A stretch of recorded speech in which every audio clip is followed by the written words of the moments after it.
My name is MallenCooper.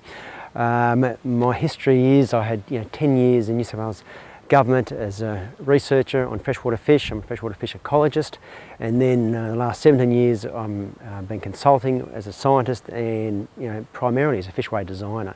So applying much of my research to projects to get migratory fish over dams and weirs. So I work with a range of stakeholders. I work with scientists, I work with the catchment management authorities, I work with engineers, and I see where those connections need to take place.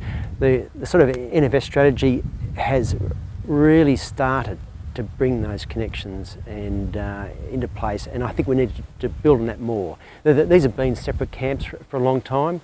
The engineers and scientists have been in separate camps, often the CMAs and fisheries authorities, and water managers have been in different camps. So they're starting to come together because it's a common resource, and I think it's just a deep appreciation of that. So the other deep, obvious appreciation is these rivers across jurisdictional. They're running between states, and the NFS has just put that in the spotlight, and it's there to stay. That realisation that we are not separate camps, that is very obvious that fish are moving across boundaries all the time, is there to stay. The way this was set up with this, this big sort of education emphasis, this big stakeholder engagement emphasis, and then science and research, these three tiers, that was very clever. I just want to see those three tiers continue in collaboration.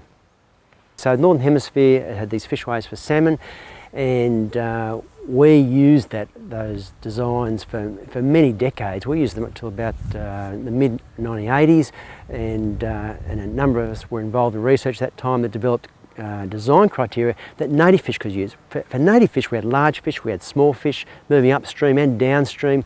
We had this diverse range of life histories and all this mobility, all these fish moving over different scales and different times. So we developed different design criteria based on swimming speeds and abilities of native fish, and that became very, very successful, and we've just built on that and built on that again and again.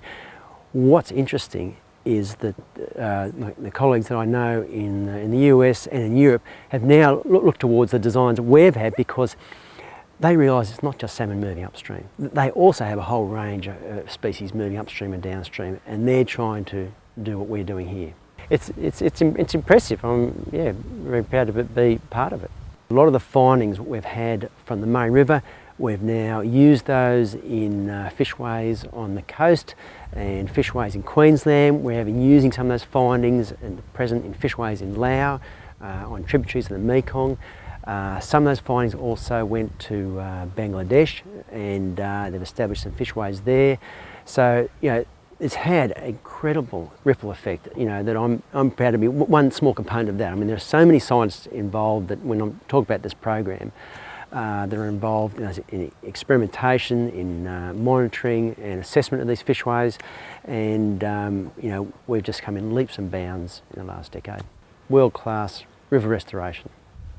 The other really big legacy for me out of the NFS strategy, I saw scientists, and I was one in the States, I saw scientists pre-NFS and, if you like, during the NFS, and I saw not only collaboration, but I saw collaboration raise the bar, raise the standard of science, and for me that was a massive legacy. So I'm very lucky to be on various steering committees and be involved with some very good scientists, and I've seen them collaboratively raise their bar and learn from each other, and that has been amazing. So what I would love to see is that collaboration continue, because the science is better. When the science is better, the management's better.